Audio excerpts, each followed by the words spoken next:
Dust here. Let's go over all the games on Sunday. 6 games before Super Bowl. Let's get into it. The first game is the Wizards losing to the Charlotte Hornets. They were supposed to play Portland. The NBA decided to change the schedule because the Wizards have so much games to need to be made up. So we'll see if all the games are made up. That's really good for Bradley Beal.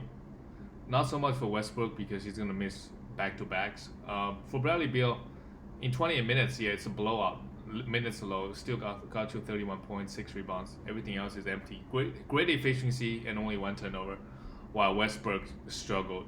From not so much from the field. 44% is okay, but 4 for 8 from the free throw line, which is really bad. 5 turnover is bad. Give you 2 blocks. So Westbrook, he over the years he has been a pretty good steals guy. For the career, he's probably averaging 1.7, 1.8. This season, he's been averaging, let me see, probably average like less than 1. I know that for sure. Yeah, average 0.8 steals. So that also impacts his value in category leagues a little bit. And career-wise, he's a 1.7 steals guy. So if he can move that up, that would be great. We'll see if he can do that. He's also still hurt. You can try buy low on him, but he for sure is not for everybody. If you're punting 2 of the 3 efficiency categories, you can try to go for it because his value goes up by a lot. And if his steals can go up, well, we'll see. It's a big if. But he's capable career-wise. He's a 1.7. Alex Len, people were streaming Alex Len. He got 7 minutes here, so pretty much a joke. And Ish Smith, if Westbrook does sit out tomorrow, you can stream Ish Smith, give you decent assists and steals. Roy Hachimura, 5 points. That's the problem with this guy, is that he give you some points, and if the points are not there, he give you nothing else. 0 assists, 1 steal, 0 block, and bad efficiency this game. They got destroyed by Charlotte, who is not known to be a defensive team. Robin Lopez, 23 minutes. Not too interested in him.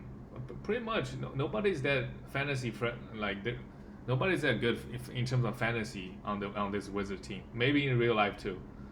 Davis Bertans only 18 minutes. It's really you really just stream him for threes and little bit points. And the Hornets side, Gordon Hayward continue to be strong. 25 points, good efficiency.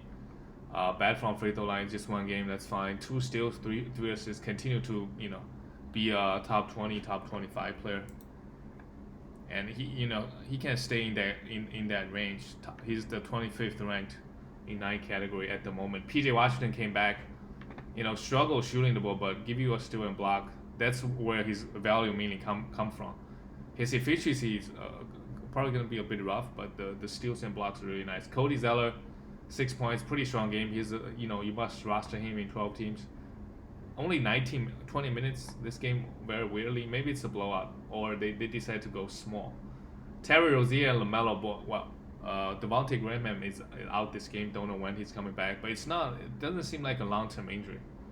Maybe he missed another game or 2. Terry Rozier really strong again. 26 points in high efficiency, but doesn't do anything else, as we can see here.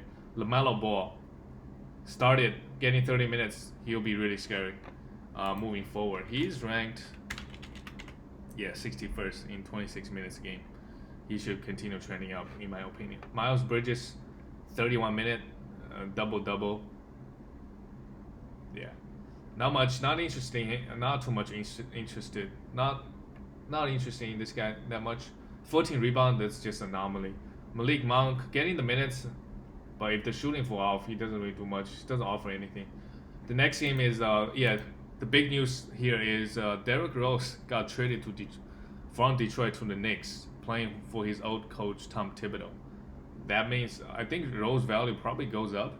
Tom Thibodeau is gonna find ways to play Rose, playing him higher minutes than he was. He has been getting at Detroit like 20, 21 minutes. Maybe he plays up to 28, 29. Thibodeau still put up big stats, highly efficient from the free throw line, from the field, and give you those assists. So I think his value goes up, but he's gonna miss out a lot of games. And the Detroit side, I think some guys are benefiting is Josh. A guy I can think of is Dylan Wright, Josh Jackson, right? Until Killian Hayes comes back, we don't know when that's gonna be. And on the Knicks side, you can really drop both Alfred Payton and Emmanuel Quickly. If you were thinking about rostering them long term, yeah, you can drop both. Just don't think those guys have any value. I mean, they barely had any value to begin with. Now that D-Rose is here, yeah. On the Heat side, Jimmy Butler shot the ball pretty bad, but great from the free throw line, almost a triple double. He should be. I view him as a top 15 guy, to be honest. And he has to play hard. He's ranked 21st at the moment. He has to play hard because the Heat, they're really struggling this year. Keller Olynyk, 27 minutes. Minutes are nice. Didn't really do much. A steal, 15 points. Bam. Wow, this is the first time I see him negative from the free throw line. 4 for 6. But still scoring at a pretty high clip. 24 points here. A steal and a block. Kendrick Nunn. Yes, you stream this guy until Goran Dragic comes back. He probably has the highest upside out there because with Goran Dragic out, he has 30 minutes and he can pop off. Really good efficiency here. Nothing else. 16 points. Duncan Robinson, only a 3-point specialist. 4 threes, nothing else. Tyler Hero shot the ball really well, but the main thing with his game is no assists, no defense, and don't really get to the free throw line all that often. And on the New York Knicks, Julius Randle continued to be really scary.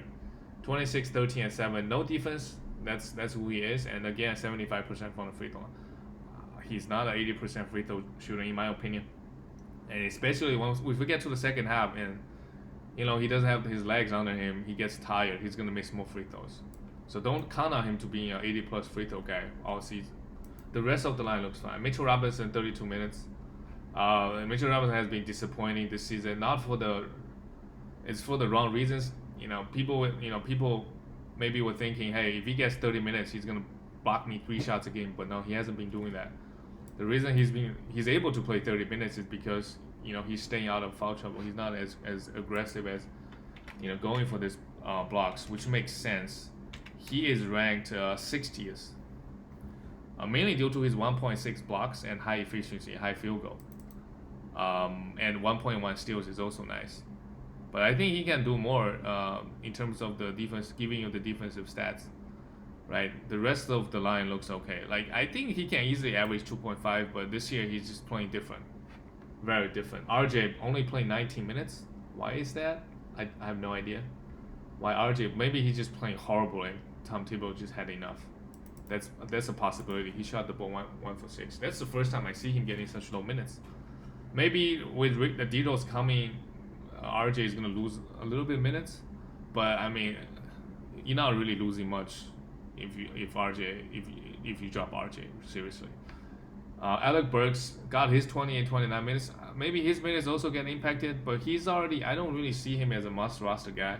His upside is kind of low. 28 minutes, he only took 9 shots. Right? Well, Reggie Bullock popped off this game. He's not gonna do this every game, but the number 1 and number 2 guys, RJ and Julius Randle. Maybe D'Lo's coming, he might be 3rd. Alec Burks on this team maybe 4th or 5th. And when Emmanuel Quickly comes off the bench, he's gonna take a lot of usage as well. Quickly, yeah, you can drop him for sure. Now that D-Rose is here. As well as the next game, the Boston Celtics losing to Phoenix Suns. They still don't have Jaylen Brown, who should be back soon, and Jason Tatum did not have the best game shooting the basketball. Still put okay stats. 7 assists is really nice. 4 for 4 from the free throw line and a steal. 3 threes. Grant Williams started in place of Daniel Theis, but it doesn't really matter. He only played 23 minutes. Did not really make an impact. While Tristan Thompson started also. He's mainly a rebound guy. Pretty consistently, he can give you 8 rebounds in just 20 minutes. So if you need rebound that week, go grab this guy. Carson Edwards also started, didn't really do much. Kemba Walker, 33, so he's no longer on a minute restriction. Shot the ball horribly, right? So Kemba this year, for the past couple years, he's gonna give you a little bit of assist, but as a point guard on this team, he's not gonna give you 7 or 8. He's probably around 5. I think 20 points. I don't even know he'll get 20 points. Average 20, maybe 20. But nothing else. He's not a high steals guy, and free throw, a little bit 3. But the defensive stats, assists for point guard, it's lacking. He should obviously be a top 70 guy, but don't expect him to be a top 30 guy this season. Peyton Pritchard played 23 minutes. He has pretty good assist upside and steal upside with Marcus Smart out. Robert Williams played only 10 minutes, didn't do anything. He's only worth streaming if you need those defensive stats. And on the Suns side, Mikal Bridges had one of his, he shot the ball really well, but just no defensive stats this game. His steal numbers are still low, and even with his steal number being so low, he is still ranked. He just doesn't turn the ball over. That's the thing. That's one thing people get overlooked. He's ranked 54th, right? While averaging 0.6 steals. That's comically low. Maybe the steals are not coming back. That's also a possibility, but I just don't think this can be off season. If he can maintain this level and get 1.2, 1.3 steals, he might be a top 35 guy, right? Because he's good from the field, he's good from the free throw line. He doesn't really turn the ball over, averaging 0.7 turnovers. So yeah, just hope his steals numbers can come back up. While Chris Paul got a steal, 15 points. With Devin Booker coming back, he's not gonna be that guy he was. And D Booker, his most assists for the season. Maybe Chris Paul just be like, hey, I'm tired. In the past week, I'm gonna take it easy today. 2 assists while Devin Booker got 11. I don't think this is gonna continue. I think Chris Paul should still get majority of the assists, averaging 7, 8 a game, while D Booker probably 3, 4, maybe 5. The best case scenario. DeAndre Ayton, 20 and 11, 16 and 11. Okay game, a block. That's who he's gonna be for the rest of the season, in my opinion. The next game is the last game also, the Sacramento Kings and LA Clippers. Harrison Baum just had a really horrible shooting night. Still got you 12 rebounds and a steal, 2 for 2 from the free throw line. So you still keep him, obviously. Just one bad game, and I think his efficiency is gonna fall off eventually. He's shooting like close to 49% last time I checked. Marvin Bagley got you the 10 rebound and 9 points. If you need those, you can stream him. Otherwise, the upside is quite low, to be honest. Richaun Holmes continued to be strong. I talked about him. Right, just give me 13 points and 8, 9 rebounds, but he's just so efficient from the field and from the free throw line, low turnover. Well, he had 3 here because he probably had a couple offensive fouls, 5 personal fouls here, and give you the steals and blocks. Really scary. Buddy Hield, he shot 1 for 7 last game.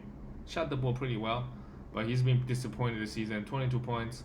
His value mainly comes from threes. Like he's averaging like maybe close to 4 threes, but nothing else. Really, everything else is pretty much negative. I think a little bit points. De'Aaron Fox went off. Obviously, shit on your free throw, 4 for 8, but 60% from the field, 7 assists. Yeah, I like what De'Aaron Fox has been doing. While the rookie Tyrese Halliburton just consistently getting you 5 assists a game and playing 27 minutes and efficient from the field, give you a steal, 13 points, right, and 3 threes. Just really, really scary number from him. And on the Clippers side, Kawhi Leonard has not missed a game in a while. Continue to produce, no defensive stats here, but a double-double. Choke from the free throw line, and from efficiency. Maybe he needs a rest. I don't know. Efficiency might be an issue if guys get tired, right? Maybe he's used to sitting on back-to-backs. I still think Kawhi is gonna miss some back-to-backs. He's not gonna play every single back-to-back. So we'll see. While Paul George is out, don't know when Paul George is coming back. Nicholas Batum filled up the stat sheet, 3 steals and a block, so he still has value in category leagues. Serge Ibaka and Zubac. Zubac's minute has been trending up a little bit. Played 26 minutes here. They did play the Kings, or Zubac is having a great game, but this man mainly give you efficiency at rebound. He's not a big blocks guy. Reggie Jackson, interesting, got 30 minutes with PG out. So with PG out, Reggie Jackson is the guy with the highest upside. If you want to stream, you can stream him, but as soon as PG comes back or Patrick Beverley comes back, he's gonna lose a lot of his value. That's it for all the games. Super Bowl is about to start. I'll see you guys tomorrow.